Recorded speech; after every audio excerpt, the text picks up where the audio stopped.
Eh bien, nous sommes dans les temps. Donc, on va laisser la parole cette fois-ci à Souraya Dawas qui va nous parler de coaching dans Moodle.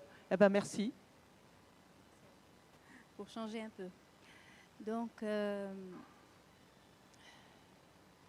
voilà, je vais vous parler du coaching sur ces étapes-là, donc le contenu de ma présentation. Je vais vous parler un peu du contexte de mon expérience, si on peut l'appeler comme ça, parce que c'est la première fois que je fais ça avec Moodle. Je vais vous parler un peu du coaching que j'ai adopté, l'échantillon des étudiants, mes étudiants avec lesquels j'ai travaillé, et les résultats et les évaluations. Donc, je vais commencer par me présenter. Je m'appelle Souraya Dawas. Donc, je suis enseignante universitaire à l'Université de Carthage depuis bien des années.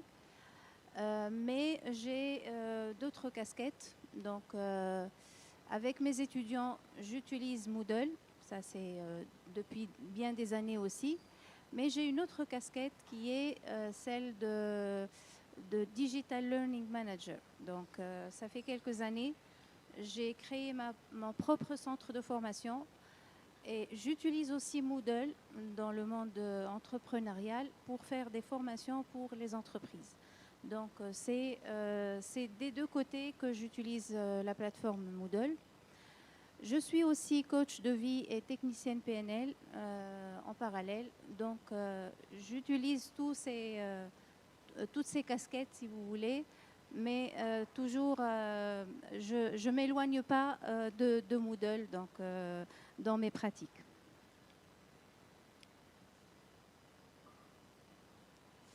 Alors, le contexte,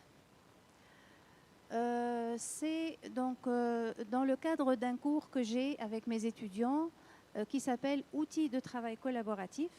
C'est un cours qui sert en fait à développer chez l'étudiant plusieurs types de compétences, le travail en groupe, l'utilisation des outils TIC, l'interculturalité lorsqu'il travaille en groupe, la communication, l'intelligence collective au travail et bien d'autres bien sûr, mais j'ai essayé de les classer dans ces compétences-là.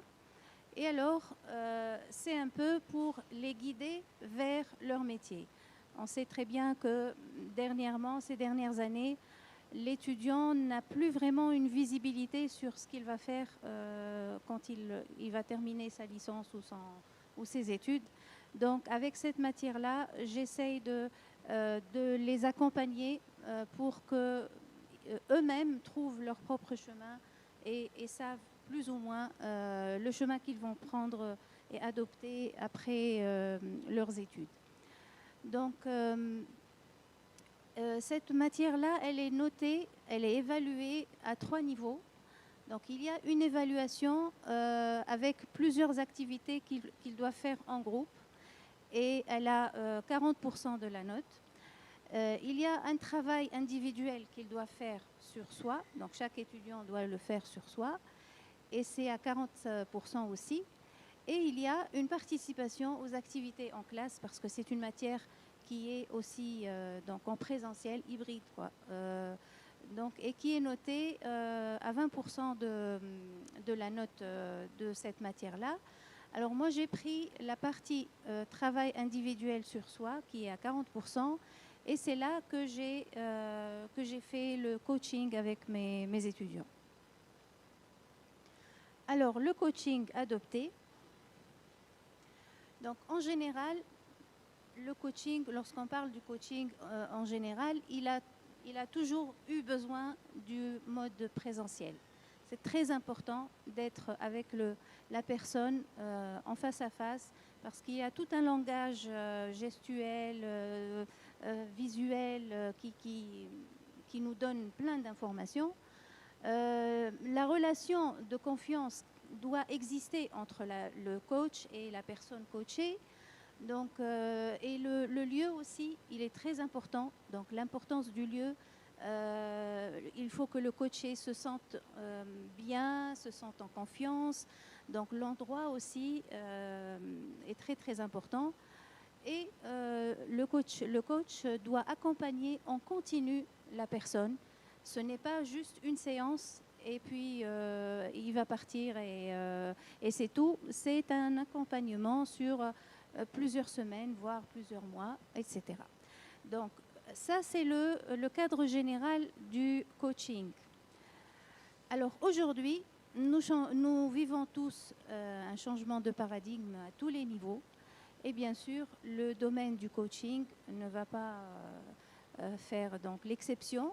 Lui aussi, il est touché par le changement, surtout après les plusieurs confinements qu'on a vécu. Donc, les coachs ont dû s'adapter pour continuer à faire leur boulot.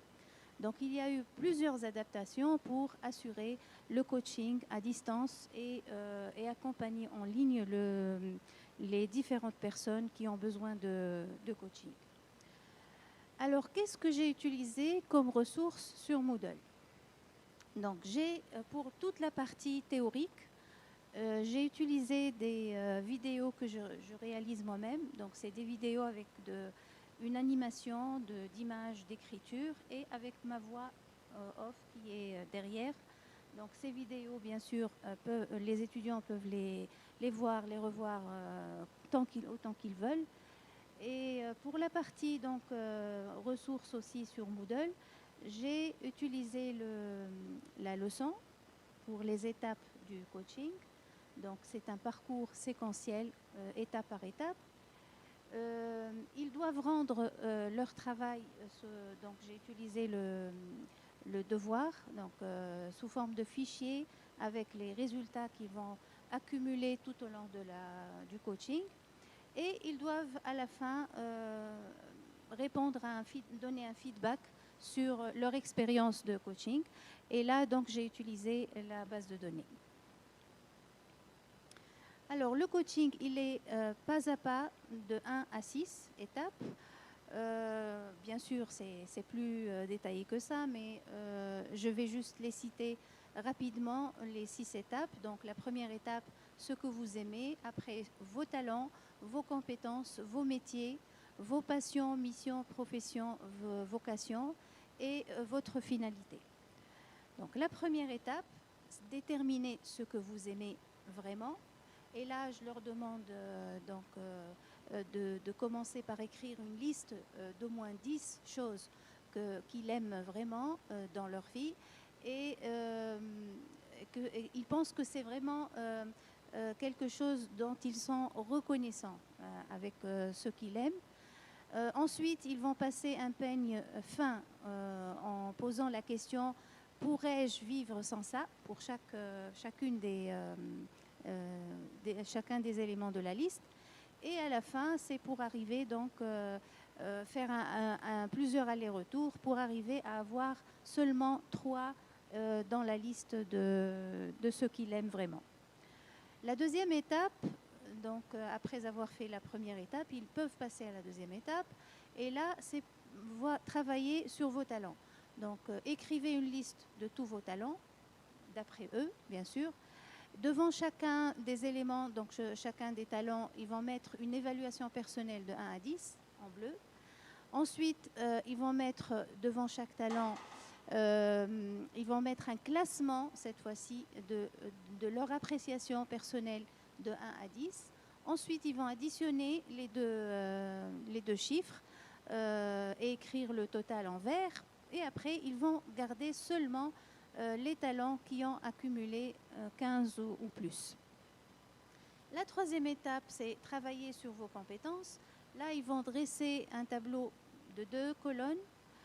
Dans la colonne numéro 1, ils vont lister toutes les compétences, d'après eux, toujours. Dans la colonne numéro 2, ils vont lister les compétences demandées sur le marché. Et après, ils vont colorer en vert les compétences dans la colonne 1 qui se trouve aussi dans la colonne 2. Donc c'est un peu pour faire le lien avec ce qui est demandé dans le marché, sur le marché. La troisième étape, travailler sur votre visibilité et ce pourquoi vous pouvez être payé. Ça, on commence à entrer un petit peu dans le concret. vérifier votre e-réputation sur Internet en utilisant donc un outil en ligne gratuit webme.com, en écrivant votre nom et prénom. Et là, il va leur donner une idée, un chiffre avec une idée sur leur visibilité sur Internet. Après, ils vont créer et personnaliser leur profil sur LinkedIn. Et LinkedIn, il leur donne la main pour mettre les métiers qu'ils pensent vouloir travailler, donc vouloir trouver. L'étape numéro 5, vos passions, missions, professions et vocations. Et là, il s'agit de faire des intersections entre ce qu'ils ont déjà trouvé, donc avec la liste de ce que vous avez aimé et avec vos talents, faites sortir les passions. Avec les listes de ce que vous aimez et vos compétences demandées, vous allez faire sortir les missions, faire sortir les vocations avec la liste des compétences et demander et pourquoi vous pouvez être payé pour faire sortir les vocations. Et pour finir, avec la liste des talents et ce pourquoi vous pouvez être payé, faites sortir vos professions. Donc, c'est un travail vraiment qui nécessite un peu de concentration et peut-être plusieurs jours de réflexion. Et pour finir, votre finalité, travailler avec vos passions, vos missions, vos vocations et vos professions pour trouver la finalité que vous voulez atteindre suite à ce coaching-là. Donc, l'échantillon des étudiants avec lesquels j'ai travaillé ce coaching. Donc, c'est des étudiants de première année en licence spécialité Business Intelligence à l'IHEC Carthage, donc Institut des hautes études commerciales de Carthage. Ils ont des âges compris entre 19 et 21. Il y avait dans mon groupe donc 28 filles et 19 garçons. La durée du coaching, c'était 3 semaines, donc, et c'est largement suffisant par rapport à ce qu'il devait faire. Et donc, il avait un accès sur Moodle durant 3 semaines pour faire ce coaching. Et à la fin, il devait donc remplir un feedback pour montrer ce qu'ils ont appris et comment ils ont vu cette expérience sur Moodle. Alors, concernant leur motivation, en fait, j'ai remarqué d'une année à une autre que les étudiants sont de plus en plus conscients réellement. C'est pas ce qu'on croyait en fait. On croyait tout le temps que les jeunes générations sont un peu superficielles. Non, pas du tout. Mais vraiment, moi avec mes étudiants, chaque année, je remarque qu'ils sont de plus en plus profonds et conscients. Et donc, ça n'a pas été vraiment difficile de les convaincre pour suivre ce coaching. Une autre motivation aussi, c'est les 40% de la note. Donc là aussi, ça crée une motivation. Et bien sûr, ils sont motivés pour expérimenter quelque chose de nouveau. C'est la première fois qu'ils suivent un coaching de cette manière-là. Un coaching en général, de toute manière. Alors, ils doivent rendre le travail sous cette forme-là, donc pour les motiver aussi un peu. Donc, j'ai mis la tortue qui est un symbole de sagesse. La tortue, c'est un animal qui va lentement mais sûrement. Et donc, il accumule, il vit longtemps, donc il accumule durant toute sa vie pas mal de choses sur sa carcasse. Pour moi, c'est un animal qui représente beaucoup. Donc, j'ai pensé leur demander de rendre le travail. Donc, ils vont mettre, chacun met son nom, son prénom et sa classe et l'année. Et ils vont mettre tout ce qu'ils ont accumulé, donc ce qu'ils aiment, ce dont le monde a besoin, etc., sur le dos sur la carcasse de la tortue. Alors, les résultats et les évaluations. Donc, suite à un feedback, donc, ils ont rempli et ma notation personnelle. Donc, je leur ai demandé, donc, vous avez déjà eu un apprentissage sur une plateforme en ligne, oui ou non? Donc, il y en a plusieurs qui ont mis oui, parce qu'en fait, avec moi déjà, toutes les matières que je leur enseigne j'ai toujours un espace en ligne sur une plateforme d'enseignement à distance. Donc, ce n'est pas quelque chose de nouveau pour eux, pour la majorité en tout cas. Vous connaissez déjà la plateforme Moodle. Donc là, c'est moitié-moitié. Donc 24 disent non, 23 disent oui. Vous avez déjà eu un apprentissage sur Moodle. Donc il y a ceux qui ont eu un apprentissage sur Moodle, en fait, parce que pour les premières années, on a encore pour peut-être une année ou deux la certification C2I qui se fait sur la plateforme Moodle. Donc ceux qui suivent cette certification, ils ont connu Moodle, donc ils ont eu un apprentissage sur Moodle. Vous connaissez d'autres plateformes d'apprentissage en ligne. Donc là, la majorité disent oui, 39. Et après, donc, je leur ai demandé, vous avez déjà eu une formation de coaching. Là, on parle de coaching plus que de plateforme en ligne, en général. Et là, donc, 29 disent non et 18 disent oui. Donc, ça veut dire qu'ils ont eu des coachings avant donc, cette expérience. Vous avez déjà eu une formation de coaching sur une plateforme d'apprentissage. Là, c'est différent. Donc là, il y a 12 quand même qui ont dit oui. Ça veut dire que durant la période de confinement, surtout, il y a pas mal d'étudiants qui ont dû suivre sur des plateformes en ligne. Et on va voir après ici. Donc, je leur ai demandé cocher la plateforme que vous connaissez. Et là, donc, les plateformes qu'ils connaissent le plus, c'est Schoology. On peut faire un cours correctement sur cette plateforme-là. Et ce qu'elle a comme avantage, c'est qu'elle ressemble énormément à Facebook. Donc, avec les notifications, avec la couleur en bleu, etc. Et ça motive énormément les étudiants à l'utiliser. Donc moi, je leur donne accès aussi à Schoology. C'est pour ça que la majorité ont mis, donc 47 ont mis Schoology. Il y a aussi Google Classroom parce qu'en fait, les années de la Covid, ils étaient au lycée et le système en Tunisie leur a demandé d'utiliser Google Classroom parce qu'il avait une convention avec Google, donc c'est pour ça qu'ils la connaissent aussi. Après, il y a Canvas, mais là, j'ai compris après qu'ils ont confondu avec l'éditeur Canva. Donc, c'est pour ça que c'est 40.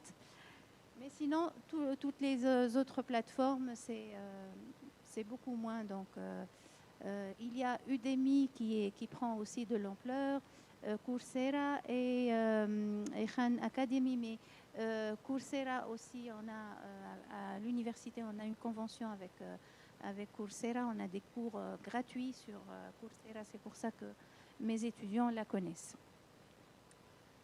Après, je leur ai demandé aussi, pour évaluer votre expérience de coaching sur Moodle, donner un nombre de 1 à 5.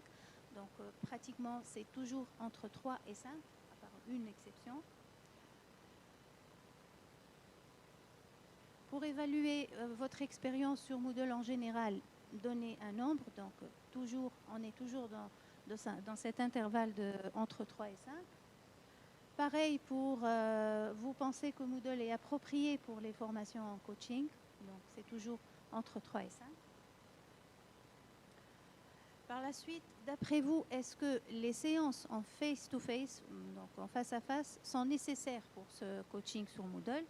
Et là, j'ai vu que pas mal, donc 22 ont dit que c'est nécessaire et en fait ça confirme le domaine du coaching parce que on doit avoir des séances en face à face, au moins en ligne mais en visio parce que c'est très très important pour accompagner quelqu'un en coaching. Et au cours de ce coaching sur Moodle, qu'est-ce que vous avez apprécié le plus? Donc là, j'ai mis visualiser les vidéos, tous les éléments, répondre au quiz, pourcentage de progression lire les textes. Et là, bien sûr, les vidéos, toujours dans toutes les expériences, c'est toujours les vidéos qui sont les plus appréciées parce que les étudiants peuvent les voir autant qu'ils veulent. Et il y a la voix qui est derrière, donc qui explique encore plus les notions. Maintenant, toujours sur un feedback sur Moodle, à quel point vous avez apprécié le passage d'une étape à une autre dans la leçon, toujours dans le même intervalle de 3 et 5. Est-ce que vous allez recommander ce coaching sur Moodle à d'autres personnes? Donc, la majorité, 36, ont dit oui. Ça veut dire que ça leur a plu. Et ici, donc le pourcentage atteint par rapport aux objectifs. Donc là, après, bien sûr, mon appréciation personnelle durant tout le long de leur coaching. Et là, on remarque qu'il y a quand même une majorité qui est entre 50% et 95% de ce que eux ils veulent, parce que je rappelle que le coaching, ce n'est pas enseigner, ce n'est pas donner des informations, mais c'est accompagner une personne à retrouver elle-même son propre objectif, donc ce qu'elle veut elle. Êtes-vous disposé à refaire cette expérience? 42 ont dit oui, donc ça veut dire que ça leur plaît. Je récapitule ici rapidement. Donc, c'était un coaching pour 54 étudiants, donc de première année en licence Business Intelligence. 47 participants, 47 étudiants ont participé au coaching, on travaille sur eux-mêmes. 42 ont rendu leurs travaux sous le format demandé. Donc, j'ai eu 42 tortues à la fin. 38 ont atteint un pourcentage de leur objectif entre 50 et 95%. Voilà, donc comme amélioration possible, j'ai hésité en fait au départ à le faire parce que je sais que c'est nécessaire de faire un visio avec chacun, mais puisque ça doit être avec chacun tout seul, pour moi, 54 étudiants, je n'ai pas assez le temps pour organiser 54 visios avec donc one-to-one avec les étudiants. Mais je pense que je vais voir, il faut voir une manière de le faire parce que c'est nécessaire.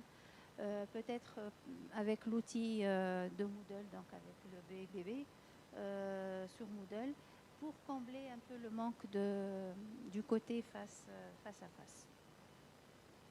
Voilà, je vous remercie beaucoup pour votre attention. J'étais dans les temps?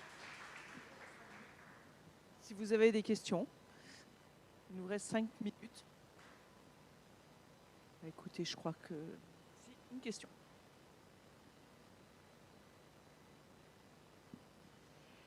Oui, ma question c'est est-ce que vous avez eu des retours un peu plus libres, par exemple, sur qu'est-ce que vous avez apprécié ou des contenus là vous avez présenté des graphiques avec des notes.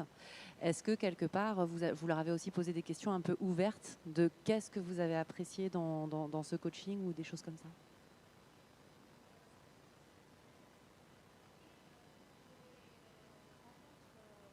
Face à face, en classe, je leur demande, bien sûr c'est tout à fait normal, donc je leur demande qu'est-ce qui leur a plu le plus dans ce coaching. La majorité, c'est déjà l'idée de faire un coaching avec eux. Parce que dans les études, il y a des matières qui sont cadrées, un système qui ne change pas. Donc, faire quelque chose d'exceptionnel, introduire une partie qui n'est pas dans les syllabus de cours, c'est surtout ça qui leur a plu. Donc, expérimenter quelque chose de nouveau. Et puis, ils pensent que c'est quelque chose qui les touche le plus, parce que c'est individuel, vraiment. Chacun aura un coaching personnalisé à ses préférences. Voilà.